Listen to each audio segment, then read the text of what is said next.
What if every child had at least one adult who never gave up on them? Wow. Just let that sink in for a second. It's a profoundly powerful question, isn't it? It sits right at the very heart of Barbara Kingsolver's Pulitzer-winning novel, Demon Copperhead. And it challenges us right out of the gate to really think about those invisible threads that hold a human life together, especially when literally everything else seems to be falling completely apart. Welcome to This Explainer. Today, we're going to unpack the deep, profound themes of this incredible story in a pretty unique way. We're framing it as a fascinating, imaginary panel discussion. Picture this, a roundtable featuring Barbara Kingsolver herself, the legendary Charles Dickens, trauma and addiction expert Dr. Gabor Maté, the universally beloved Fred Rogers, and our incredibly resilient protagonist, Demon Copperhead. It's an absolutely amazing way to dive into the core messages of this modern masterpiece. So, here is our mental roadmap for today. We'll be exploring 5 profound areas: what children need to survive, when trauma becomes identity, understanding the roots of addiction, protecting vulnerable children, and finally, learning to hope again. All right, let's jump right into section 1, what children need to survive. So what does a child actually need to grow and flourish in an unforgiving world? Demon strips away that romanticized, almost superhero-like idea of resilience. He tells us point blank, sometimes it's just waking up one more morning because there ain't another option. It's a bit bleak, right? But it's so true. We love to praise kids for being resilient, but sometimes it isn't this bright, shining light of hope. Actually, it's just the stubborn refusal to lose, simply because quitting isn't even an option on the table. Now let's contrast Demon's really raw survival instinct with Dr. Gabor Maté's clinical perspective. He points out that secure attachment with even one reliable adult can significantly influence emotional development, which means healing doesn't require a perfect upbringing. You don't need a picture-perfect house or flawless parents. It really just requires a consistent presence. Just one person who looks at a child and says, "Hey, you matter and you aren't disposable." Moving right along to section 2, when trauma becomes identity. Think about this. When does the bad stuff that happens to us stop being just an event and start becoming who we fundamentally are? Dr. Maté defines trauma not as the painful event itself, but as what remains inside us after the event is past. It's that lingering nervous system response. It's the brain constantly asking, what must I become to survive in this environment? Whether that becomes people-pleasing or numbness or anger, those survival strategies can eventually trap the very person they were originally meant to protect. And for Demon, this emotional reality is incredibly stark. He says the hardest label to change was the one inside my own head. Neglected children so often internalize society's labels as their actual core identity: troublemaker, addict, foster kid.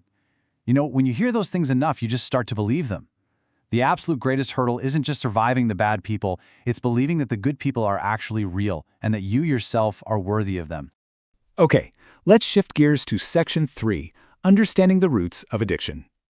This is one of the most complex issues in the novel, and it requires us to look way beyond those easy moral judgments. Look, if we view addiction purely as a quote-unquote choice, well, we completely ignore brain science, trauma, and massive societal failure. But on the flip side, if we view it purely as a disease, we risk totally removing a person's personal agency. The reality? It lives right in the messy intersection of pain, biology, circumstance, and choice. We have to remember this wasn't just a series of isolated personal failures. It was a massive structural collapse. When you combine pharmaceutical marketing, aggressive prescribing, economic decline, chronic pain, limited healthcare, and just profound despair, you create incredibly fertile ground for addiction long before any single individual ever takes a pill. Entire communities literally became totally vulnerable. And Demon gives us the deeply human perspective behind all that systemic collapse. He notes, nobody wakes up thinking, today's the day I ruin my life. Most folks just want the hurting to stop. That is such a stark reminder. Addiction is rarely about chasing a high. It's almost always a desperate attempt to numb an existing wound. The drugs rarely create the original pain. They just temporarily silence it. This brings us to section 4, who protects vulnerable children? So what happens when parents, schools, and systems all fail a child at the exact same time? Well, Charles Dickens reminds us of something crucial. The measure of any civilization is found in how it treats those who possess the least power. Think about it. Children cannot vote. They can't hire lawyers. They can't just choose better parents or a better zip code. Their futures rest entirely on the responsibility of the adults around them. When a child falls through the cracks, it is society itself that has failed. But even amidst that systemic failure, Fred Rogers offers this really beautiful, quiet truth. He says, children flourish when many adults quietly decide, this child matters to us. Communities ultimately survive through ordinary, everyday acts of compassion. Giving a kid a ride somewhere, sharing a meal, actually asking how they're doing, and waiting to hear the answer. It's these quiet decisions that absolutely change lives. And that takes us to our final part, Section 5, Learning to Hope Again. How do we rebuild our lives after profound disappointment and loss? Kingsolver writes, hope is choosing to keep walking even when you cannot yet see where the road leads. I love this because she makes a vital distinction between simple optimism, just blindly assuming things will work out fine, and true hope. Hope is an active, stubborn, downright gritty choice to keep doing what's right in front of you, even when you have absolutely zero proof that tomorrow will be better than today. And as Fred Rogers so beautifully reminds us, sometimes hope is borrowed from someone who believes in us before we can believe in ourselves. Healing doesn't happen in a vacuum, it doesn't happen in isolation. It happens when another person flat out refuses to give up on you, allowing you to kind of borrow their hope until you can finally generate your own. I really want to leave you with this final provocative thought today. Are you willing to build a world where children no longer have to be so resilient? It really challenges us to step up, doesn't it? Because rather than just marveling at a child's incredible survival skills, we need to take action in our own communities.